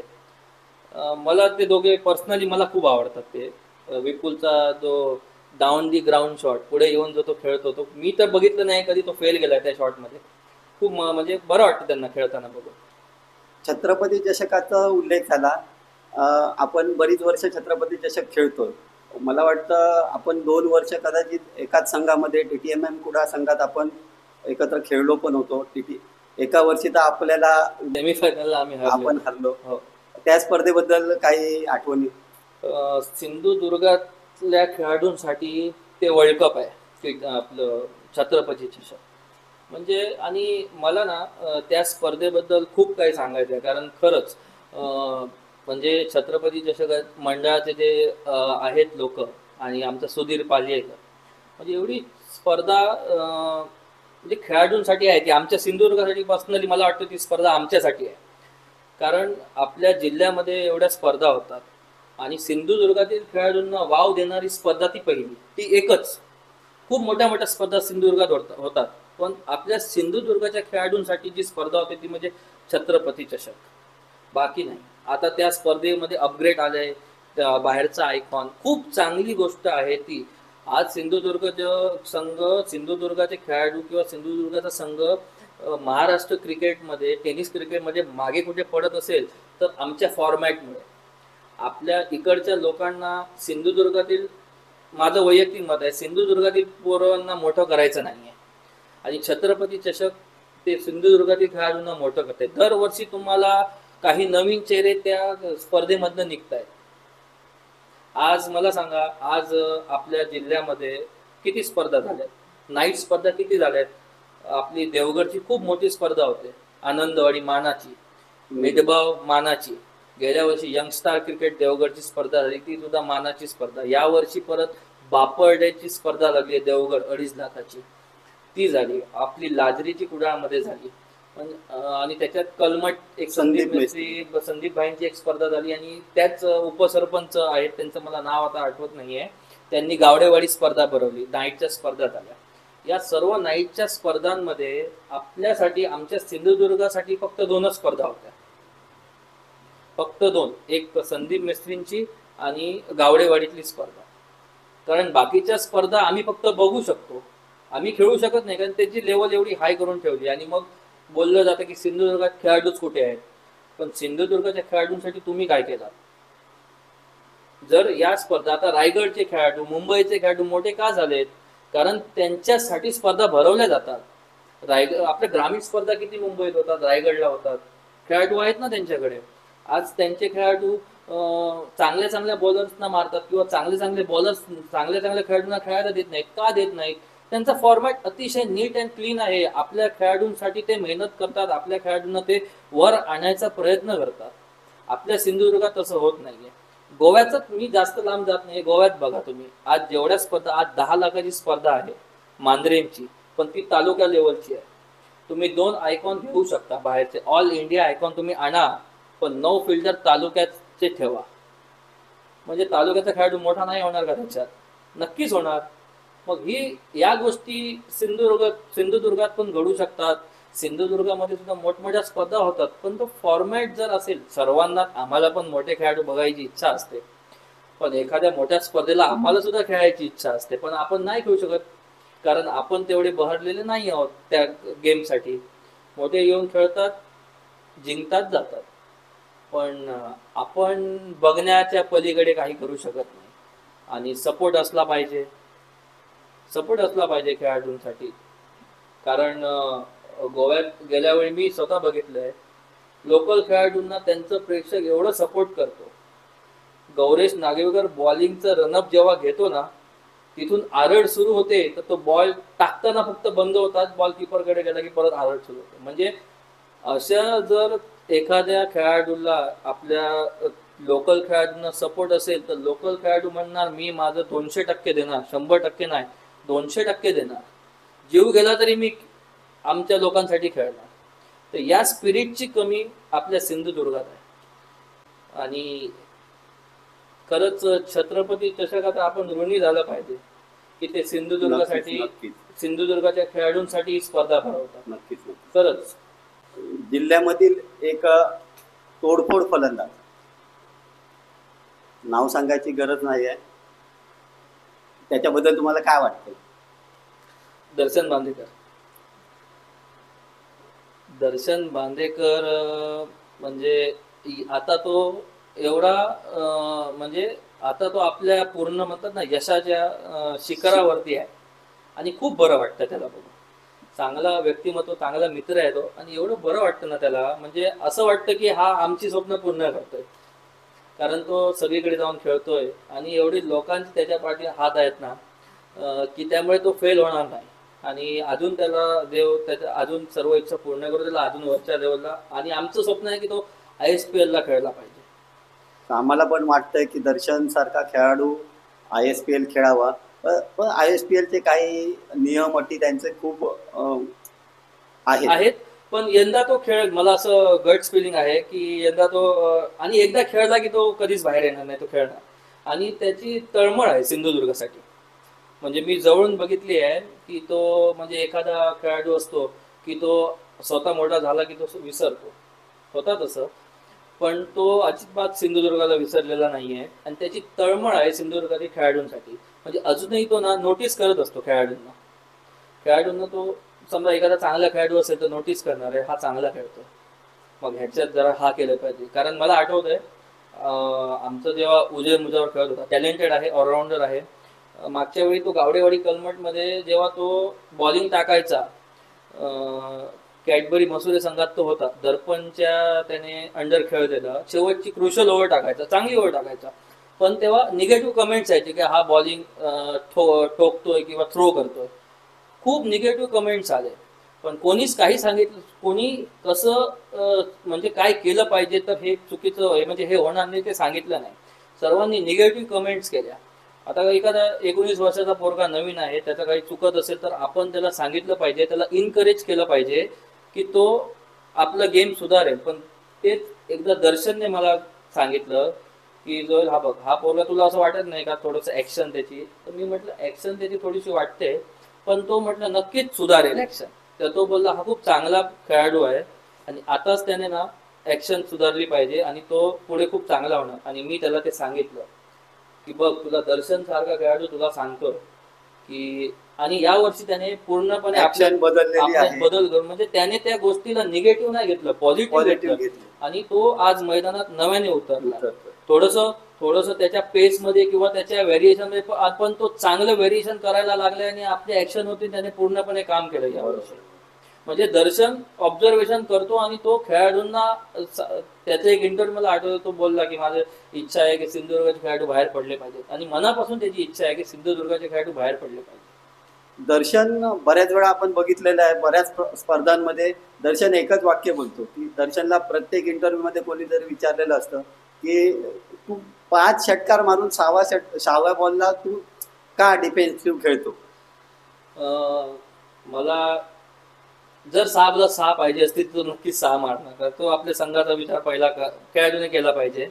आणि तो त्याचा वैयक्तिक प्रश्न आहे की कोणाला म्हणजे 5वा बॉल आता का प्लेड करत, तर कदाचित तो रिस्पेक्ट देत असेल किंवा नाही मला 6, तर त्याला वाटत आहे मला 6 नाही मारायचंय, 6 बॉलर 6 षटकार. एखाद्या बॉलरवरती काय, तो स्वतः बॉलर आहे त्यामुळे त्याला कळत असेल की एखाद्या बॉलरला आपण जर असं एकदमच मार बसली असेल तर त्याचा काय विचार येईल, म्हणून तो नाही मारत. आणि त्याला बॉलिंग टाकणं खूप सोपं आहे, कारण माहिती आहे 6 नाही मारणार, 5च मारणार, त्यामुळे काही वाटत नाही. मला वाटतं जोएल नाईकने पण 2-4 वेळा ही करामात केलेली आहे. 5 बॉलमध्ये 5 6 वगैरे आहे. दोन टुर्नामेंटला तर मी स्वतः बघितलेलं आहे. त्यावेळी तुमच्या काय भावना होत्या, म्हणजे 6वा षटकार 6व्या बॉलवर तू का नाही मारला होता. नाही मारला नव्हता किंवा काय, एक वाटतं असं की सगळे खेळाडू आपलेच बरोबरचे आहेत. आणि मग काय होते, चर्चा खूप होते त्या गोष्टींवरती, निगेटिव्ह चर्चा खूप होते की अरे का हे काय, पण ते नंतर आपल्याला ते वाटतं. आणि जशी परिस्थिती आता काय, गेम तेव्हा माणसाचा एक वेळ असते तेव्हा तो चांगला खेळत असतो, अशा वेळेस तो थोडासा काम डाऊन राहिलं पाहिजे. कारण वेळ बदलायला वेळ लागत नाही, आपलं डाऊनफॉल यायला वेळ लागत नाहीये. त्यामुळे जेव्हा आपलं चढती बाजू असते तेव्हा थोडंसं जमिनीवर राहणं खूप गरजेचं असतं. मधला थोडा काळ होता जेव्हा जोएल नाईक क्रिकेट क्षेत्रापासून लांब गेला होता. मी बऱ्याच वेळा समोरनं असं विचारलं पण होतं तुम्हाला की काय झालंय की तुम्ही क्रिकेट का नाही खेळत आहे, मध्ये असं काय घडलेलं की ज्यामुळे क्रिकेटपासून दूर व्हावं असं वाटलं. थोडंसं पर्सनल इश्यूज होते. आणि असं थोडंसं म्हटलं की म्हणजे फॉर्ममध्ये थोडंसं नव्हतं त्यावेळेस, तर म्हटलं प्रॅक्टिस करायची आणि मगच यायचं. असं होता कामा नये का आपल्या अशी वेळ येता कामा नये की कोणीतरी सांगावं की बाई तू बस, तुझा आता गेम संपलाय, तू बस. तर त्या गोष्टीचा मी खूप विचार करतो की अशी म्हणजे खेळ बंद केला तर इज्जतनेच, जेवढी इज्जत कमवली त्याच इज्जतने खेळ बंद करायचा. आणि काय संघामध्ये अशा छोट्या मोठ्या गोष्टी होत असतात, पण इन द एंड त्या गोष्टींवरती आपण मात करून नव्याने जेव्हा खेळायला सुरुवात करतो तेव्हा 100% क्रिकेटला देणं गरजेचं आहे असं माझं मत आहे. सिंधुदुर्गाबाहेरील खेळाडू जेव्हा कुडाळ किंवा आपल्या सिंधुदुर्गात खेळायला येतात, पुणे, कोल्हापूर, मुंबई, म्हणजे जिल्ह्याच्या बाहेरील खेळाडू, प्रत्येक वेळी त्यांचा परफॉर्मन्स जसा मुंबईच्या ग्राउंडवर किंवा त्यांच्या होम ग्राउंडवर तिकडे होत असतो तसा परफॉर्मन्स त्यांचा इकडे पाहायला भेटत नाही. त्याचं कारण काय? त्याचं कारण म्हणजे आपल्याकडे ग्राउंड्स मोठे असतात, आपल्याकडे बॉल वेगळे असतात, म्हणजे प्रत्येक ग्राउंडची प्रत्येक विशिष्टता म्हणजे वैशिष्ट्य आहे, त्याप्रमाणे तुम्ही. आणि मुंबईचं क्रिकेट खूप सिंधुदुर्ग क्रिकेटपेक्षा अपग्रेड आहे. छोटे ग्राउंड तिथे असले तरी तिथे बॉलर क्वालिटीचे असतात. म्हणजे आपण म्हणतो अरे काय लहान ग्राउंड आहे, पण बॉलर चांगले असतात, म्हणजे तिथं चांगलंच हे होतं. आणि आपल्याकडे ते जेव्हा येतात तेव्हा भरपूर वेळा असंच होतं की 6 लांब असते तर जात नाही, किंवा कधी कधी होतं ना की चांगल्या चांगल्या खेळाडूंबरोबर खेळून जेव्हा ते खेळलेले असतात तेव्हा कोणतरी साधा त्यांना खेळायला देत नाही, अशी परिस्थिती येते. त्यामुळे कदाचित होत असेल, ग्राउंडचा फरक पडतो, बॉलचा फरक पडतो, कारण आपल्याकडे हेडली किंवा गुडशॉट वापरले जातात, त्यांच्याकडे मोस्टली 10x किंवा फुल टॉसचे बॉल वापरले जातात. नवीन 70चे बॉल आहेत ते म्हणजे सॉलिड ते बॉल ट्रॅव्हल करतात, त्याच्यामुळे फरक पडत असेल कदाचित. आपल्याकडे कुडाळात झालेली नाईट टुर्नामेंट म्हणजे तुमच्यासाठी काय माझ्यासाठी काय, तो एक अनुभवच वेगळा होता. कारण एवढ्या वर्षात आपण नाईट स्पर्धा बघत होतो. प्रथमच आपल्या तालुक्यात लाजरी क्रिकेट संघ कुडाळ राजू पाटणकर यांच्या नेतृत्वाखाली संपन्न झाली. राजेश माडेश्वर यांचं त्यामागे सर्वस्व म्हटलं तरी चालतंय की सगळी मेहनत जी होती ती त्यांनी घेतली. त्या स्पर्धेबद्दल काय वाटतं? स्वप्न होतं आमचं की पहिल्यांदा ही स्पर्धा कुडाळमध्ये एक तरी टुर्नामेंट नाईटची व्हावी, आणि ती झाली. आणि काय गर्दी होती त्या स्पर्धेला. म्हणजे एवढं प्रेक्षक 4 वाजेपर्यंत प्रेक्षक ग्राउंडवरती असायचं. म्हणजे ते समोर अभिमन्यू हॉटेलचा रोड पूर्ण ब्लॉक झालेला, हॉटेल्समध्ये काय नव्हतं, एवढे प्रेक्षक होतात तो तेव्हा. आणि ती स्पर्धा एवढी सुंदर झालेली. आणि पूर्णपणे श्रेय राजू पाटणकर साहेब. म्हणजे ते क्रिकेटसाठी त्यांनी खूप दिलंय कुडाळमध्ये. राजू आणि पाटणकर लाजरी ग्रुप असा आहे की तो फक्त क्रिकेट क्षेत्रात नाही, नाही, सगळ्या क्षेत्रामध्ये तो अग्रेसर आहे. आणि त्यांनी स्वप्न पाहिलेलं की आपण करणार, आणि त्यांनी ते केलं. माझी इच्छा आहे की यावर्षी पण त्यांनी केलं पाहिजे आणि चांगल्या लेवलची झाली पाहिजे. थोडंसं फॉर्मॅट चेंज करून ही स्पर्धा झाली पाहिजे. खूप हो मजा येईल. फॉर्मॅट चेंजचं सर सांगत नाही, पण ऐकू आलंय, कानावर बातमी आल्या की नक्कीच यंदाही ती स्पर्धा होणार आहे. कदाचित बक्षीस वाढणार आहे. राजू बद्दल बोलायचं झालं तर राजू पाटणकर, जसं तुम्ही सांगितलात की क्रिकेट क्षेत्र असो, सामाजिक क्षेत्र असो, सर्व क्षेत्रामध्ये राजू अग्रेसर असतो. राजूला प्रत्येक कुठल्याही गोष्टीसाठी राजूकडे जा, राजूकडनं माणूस रिकामी हाताने कधीच मागे येणार नाही. राजूने दशावतार कलेसाठी एवढं केलंय. सिंधुदुर्गात पहिला दशावतार महोत्सव, ज्यावेळी पावसात काही दशावतार कलाकारांना काही काम नसतं वगैरे, त्यावेळी त्यांना स्टेज दिलं. बऱ्याच वेळा आता दिवाळीत तर मुंबई दौरे त्यांचे संपत नाही.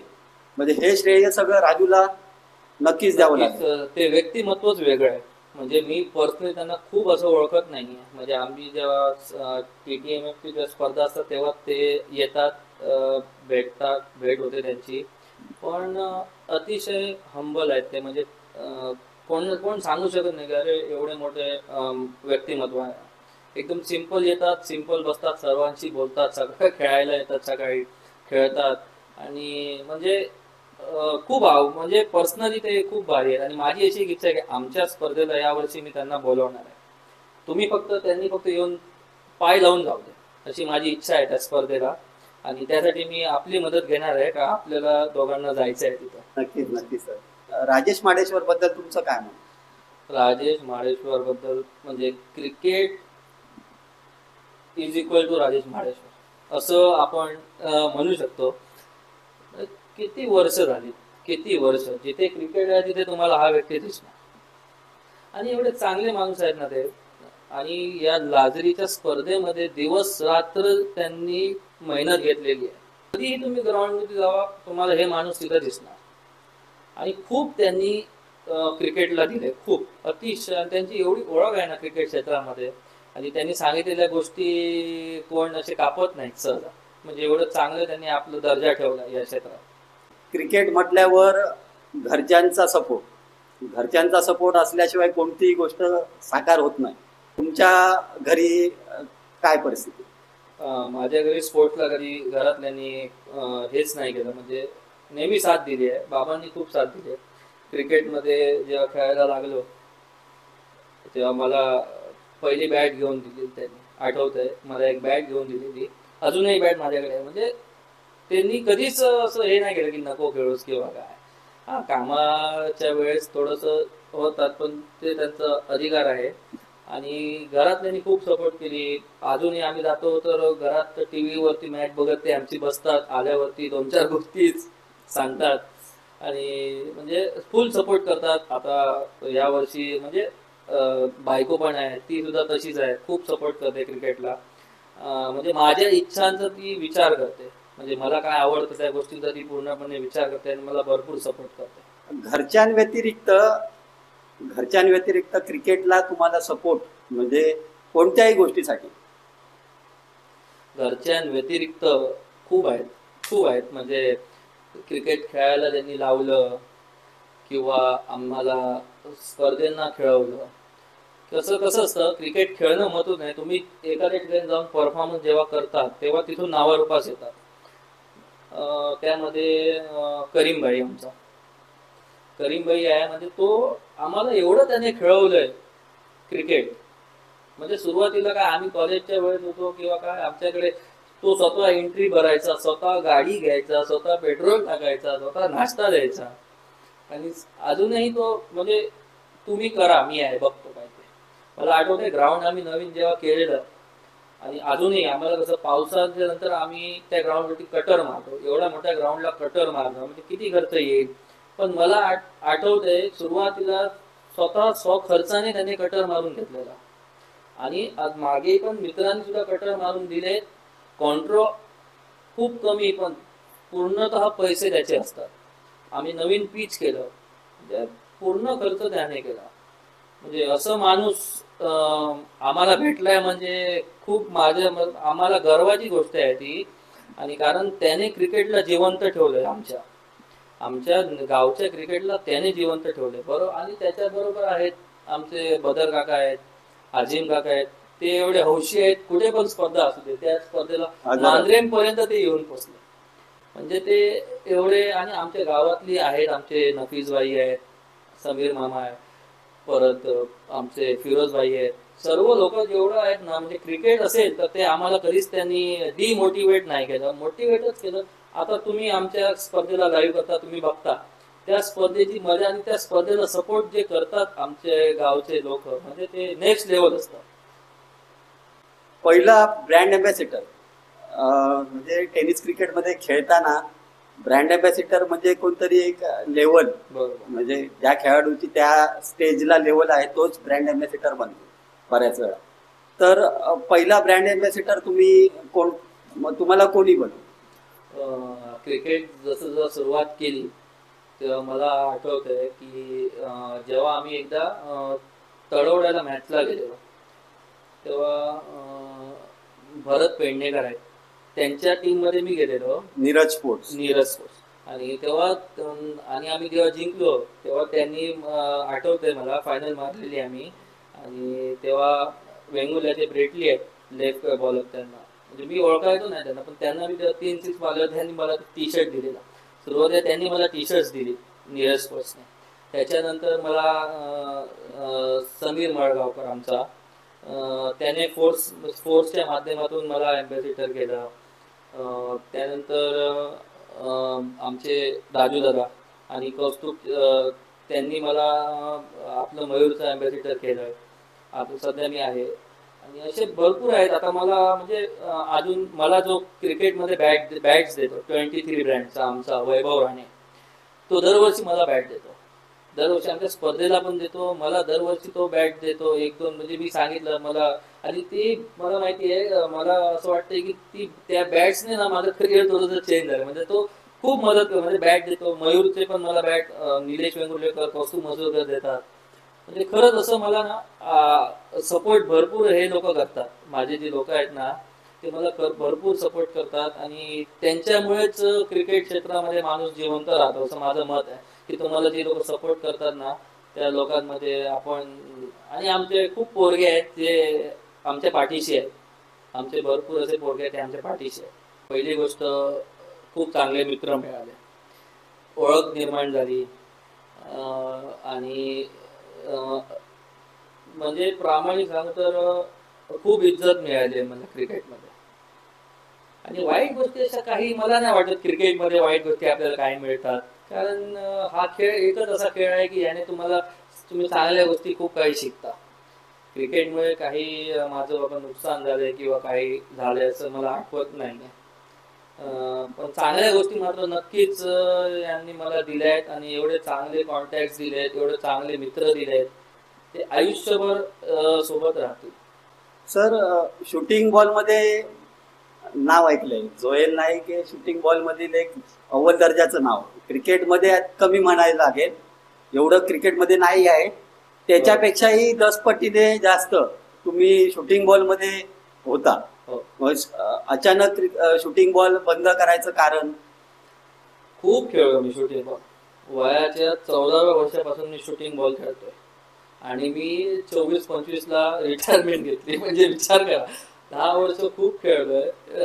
तेव्हा मला आमच्या संघातील असू दे खेळाडू, अमरसिंग सावंतांचा मी नाव घेईन, अमरसिंग सावंत आणि रुपेश शिरोडकर यांनी सिंधुदुर्ग दाखवलं शूटिंग बॉलमध्ये. खूप सपोर्ट केला त्यांनी, ते घेऊन जायचे, खेळवायचे. आणि नंतर रात्रीच थोडस असं जागरण व्हायला लागली, थोडासा त्रास व्हायला लागला. आणि असं खेळ म्हणजे कसं, तो शूटिंग बॉल असा खेळ होता की तो आम्ही प्रॅक्टिसच आमची बंद झाली, त्यामुळे खेळ बंद झाला. आणि जेव्हापासून क्रिकेट सुरू झालं तर मग आम्ही एकदमच आम्ही त्या गोष्टीतनं बाहेरच पडलो, शूटिंग बॉल पासून. शूटिंग बॉल मध्ये तुमचा प्रतिस्पर्धी संघ कोणता आहे? एका एका अशा संघाचं नाव सांगा की ज्यांच्याबरोबर खेळताना मजा यायची आणि मनात भीती पण असायची. मनात भीती, सगळेच सगळे तसे टॉपचे होते. सातेरी पंदूर होता, त्यांच्या बरोबरही असंच कोण जिंकेल एक नव्हती. त्याच्यानंतर तळ रघुचीवाडीचा संघ चांगला होता. आणि मी ज्या संघाला खूप म्हणजे मला असं वाटायचं हा संघ खूप डेंजर असा, म्हणजे सर्जेगोडचा संघ होता. म्हणजे ते बसून राहायचे मैदानात आणि आमचा संघ आला की ते आमच्यावर मॅच लावून घ्यायचे, ही परिस्थिती होती त्यांची. म्हणजे ते काही नाही, म्हणजे ते सांगायचे आम्हाला दर्यात जायचं आहे, त्यामुळे आम्ही मॅच खेळणार, चांगल्या संघाबरोबर खेळणार, ह्या आले ह्यांच्यावर मॅच लावा. आणि एवढे डेंजर होते ते, म्हणजे खूप कमी जिंकले ते आमच्या बरोबर. माझ्या मते एकदाच काहीतरी ते जिंकले, आम्हाला मारले त्यांनी. पण ते खूप मला भीती वाटायची, खूप भारी होते ते लोक. क्रिकेटमुळे सर किंवा वैयक्तिक जीवनात कोणाची माफी मागायची असेल, हो असा कोणता क्षण होता की ज्याच्यामुळे कोणाची मनं दुखावली असतील, तर या प्लॅटफॉर्मच्या माध्यमातून जाहीरपणे तुम्ही एखाद्याची माफी मागायची असेल तर? एखाद्याची तुम्ही मुद्दाम असं माझी चेष्टा करताय, कारण तुम्हाला माहिती आहे पटकन माझ्या खेळाडूंसाठी मी हायपर होतो मैदानात. आमच्या गावच्या स्पर्धेत खूप आहेत, खूप जणांची नकळत मी मन दुखावली असणारच. आमचा अब्दुल्ला आबूद आहे, त्याला पण खूप बडबडतो, उजेरला पण बडबडतो, खूप जणांना बोललोय, खूप जणांना आमच्या म्हणजे बोलतो मी पटकन, मनात माझ्या काहीच नसतं माझ्या. त्यावेळेस पटकन असं येतं की जिंकण्याची एक इच्छा असते आणि मेहनत. आणि मला राग कधी येतो, जर एखाद्याकडे टॅलेंट आहे, माहिती आहे तुम्हाला की हा पोरगा खूप काही करू शकतो आणि हा करत नाहीये, वारंवार करत नाहीये, तर त्यावेळेस मग अतिशय राग येतो. कारण क्रिकेट तुम्हाला जास्त वेळ संधी देत नाही. जेव्हा संधी देतो तेव्हा त्याचं सोनं करायचं असतं. आणि तुम्ही जर चांगले खेळत राहाल तर तुमचं नाव होणार. त्यामुळे जर म्हणजे मी खूप बोललोय आमच्या सर्व खेळाडूंना, माझ्या अंडर जे खेळतात किंवा माझ्या संघात खेळतात किंवा माझ्या ओळखीचे आहेत, आमीन असेल, युसुफ असेल, आमचे पोरगे असतील किंवा आमच्या तालुक्याचे खेळाडू असतील, सर्वांची मी माफी मागेन. कारण नकळत कधीतरी मी मन दुखावली त्यांची. आणि पण एवढं सांगेन की माझ्या मनात तुमच्याबद्दल अजिबात वाईट नाही आहे. मला तुम्हाला एका वेगळ्या लेवलला बघायचं आहे आणि तुम्ही पुढे जाल तर नक्कीच मला सर्वप्रथम मला आनंद होईल. मी ते दाखवू शकतो किंवा नाही हा पुढचा विषय, की मी सगळ्यांचा मी आनंद व्यक्त करू शकत नाही, कारण मी थोडासा तसा पर्सन आहे की मी खुल्या माझं हे करत नाही, इमोशनल दाखवत नाहीये मी. पण मला खरंच खूप बरं वाटेल की आमचे खेळाडू खूप पुढे जातील. तर कमी वेळात प्रसिद्धी मिळाली तर ती चांगली असते आणि वाईटही असते. जर ती प्रसिद्धी हाताळता नाही आली तर ती अतिशय वाईट. आणि त्या प्रसिद्धीला तुम्ही धरून चालाल, शिकत चालाल, धरून पण म्हणत नाही मी, त्या प्रसिद्धीने तुम्ही नेहमी शिकत चालाल पुढे, तर नक्कीच तुम्ही खूप पुढे जाल. आणि आहे टॅलेंट कुडाळमध्ये, कारण एवढं मोठं शहर आहे, तुमच्या एवढी गावं आहेत, खेळतात. पण थोडंसं त्यांनी फेअरलेस क्रिकेट खेळलं पाहिजे, तर नक्कीच पुढे जातील. अनवर शेखचा उल्लेख झाला. अनवर शेख मला वाटतं खरंच टॅलेंटेड खेळाडू आहे अनवर. काही कारणास्तव वडिलांच्या नंतर त्याच्यावर जबाबदारी पडली, त्याला खेळ कमी करावा लागला. कदाचित आज सोहेलपेक्षाही नाव असलं असतं अनवरचं क्रिकेट क्षेत्रात. जर प्रॉपर जसा सोहेल क्रिकेट खेळतोय तसा जर अनवर क्रिकेट खेळला असता तर नक्कीच अनवरचं नाव असलं असतं. एक मला क्षण आठवतोय, वेंगुर्ल्यातील स्पर्धा, छत्रपती स्पर्धेत संघ जिंकतच होता. त्या सेमीफायनलच्या मॅचमध्ये अनवरने खूप चांगली फलंदाजी केली होती आणि म्हणजे कॅमेरा फोकस त्याच्याकडे होता, तो आपल्या धुंदीत होता की मॅच. फनी आहे ते खूप. म्हणजे तो कसा आहे, अनवर एकदम ग्राउंड मध्ये ना तो म्हणजे खेळतोच, पण तो वातावरण असं ठेवतो ना की तुम्हाला टेन्शन येत नाही मैदानावरती. आणि ते मला आठवतंय तेव्हा मयूर होता त्या संघाचा कर्णधार, आणि सेमीफायनलचा की क्वार्टर सेमीफायनलचा सामना होता. आणि ह्याने चांगली ते विकेट थोडंसं कठीण होतं त्यावेळेस, आणि अनवरने चांगली फलंदाजी केलेली, आणि एका बॉलला आय थिंक काहीतरी 5 रन हवे होते. आणि हा डीप मिड विकेटला फिल्डिंग करत होता, आणि जेव्हा याच्यावरती कॅमेरा फोकस पडला तेव्हा हा आपल्याच विचारात होता तेव्हा, आणि म्हणजे काहीतरी विचार करतोय, सिरियस एकदम होता. आणि तेवढ्यात शेवटचं बॉल पडलं आणि रिव्हर्स सिक्स अपालीने सिक्स मारलं आणि मॅच हरले. तर आम्ही मॅच हरल्यानंतर चर्चा झालीच, पण आम्ही त्याच्यानंतर विचारलं अनवरला की काय झालं अनवर, तू काय विचार करत होता? अरे म्हणतो काय यार, काय सांगू तुम्हाला, काय लोक खेळताय ते, मी विचार करत होतो आता मॅच जर आम्ही जिंकलो तर हे मला मॅच ऑफ द मॅच देतील हे आम्हाला मॅच ऑफ द मॅच देणार, मी ह्या विषयात खुश होतो. आणि तोपर्यंत याने असा बॉल टाकला, त्याने सिक्स मारला. म्हणजे तो अतिशय तो मजेदार किस्सा आहे तो. आणि एक माझं सांगायचं राहिलंय की आपलं जेव्हा तालुक्याचं क्रिकेट जेव्हा असतो, क्रिकेट खेळतो, स्पॉन्सर आपल्याकडे असतात. म्हणजे प्रशांत मिस्त्री आहे, कृष्णा दुरी, प्रशांत मिस्त्री खूप करतो आमच्यासाठी. त्याचबरोबर आपला पतू एम्पायर जिमचा, तो सुद्धा एवढा सपोर्ट करतो ना खेळाडूंना, आपले खेळाडू तुम्ही खेळवा, आपले खेळाडू खेळवा. संघ आता जिल्हा लेवलला पण कधी कधी आपला संघ टाकतो, तो खर्च करतो. म्हणजे तो सुद्धा आपल्या स्थानिक खेळाडूंना खूप हे करतो, म्हणजे वाव देतो की तुम्ही खेळा, आणि त्यांना खर्च करतो त्यांच्यावरती. म्हणजे तो पण, आणि तो सुद्धा स्वतः वैयक्तिक पण खेळतो. आता फिटनेस इश्यू आहे, पण तो स्वतः पण खेळतो, पण तो खेळाडूंना, नवीन खेळाडूंना तो चांगली संधी देतो. तालुक्याच्या खेळाडूंना, तालुक्याच्या टीमना पण तो संधी देतो. म्हणजे खूप बरं वाटतं असं. तुम्हाला काय वाटतं, मैत्रीच्या दुनियेतील राजा माणूस? मैत्रीच्या दुनियेतील राजा माणूस म्हणजे माझे 2 मित्र आहेत माझे. सगळे मित्र सगळे आहेत, पण एक असतो ना माणसाचा, म्हणजे एक मैत्री अशी असते, म्हणजे ते कधी भेटला राहायला बोलला, पण एक मित्र असे असतात, एक मैत्री अशी असते की ते तुमच्याशी खूप लांब असतात. 10 वर्षांनी का भेटू दे, तुम्ही त्यांच्या बरोबर तसंच वागणार जसं तुम्ही मागे सोडलेलं आहे. 10 वर्षा अगोदर तुम्ही जसं त्याला सोडलं तसंच वागणार. असे माझे 2 मित्र आहेत. एक म्हणजे आमचा सर्वांचा लाडका नसरुद्दीन शाह, नसरू शाह आहे, आणि दुसरा म्हणजे मुआज मुजावर, तो मुंबईला असतो.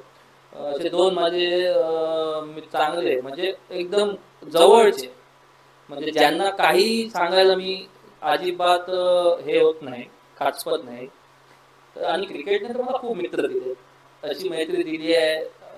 त्यामध्ये वैभव सावंत आहेत मालवणचे, वेगवेगळ्या गणेश कुबल आहे, किंवा दाजी आणि आहेत. दाजी पण खूप सपोर्ट करतो, आणि मेन म्हणजे दाजी सांगतो, काही चुकत असेल तर आपल्याला सांगतो. म्हणजे तो प्रॅक्टिकली तो सपोर्ट करत असतो.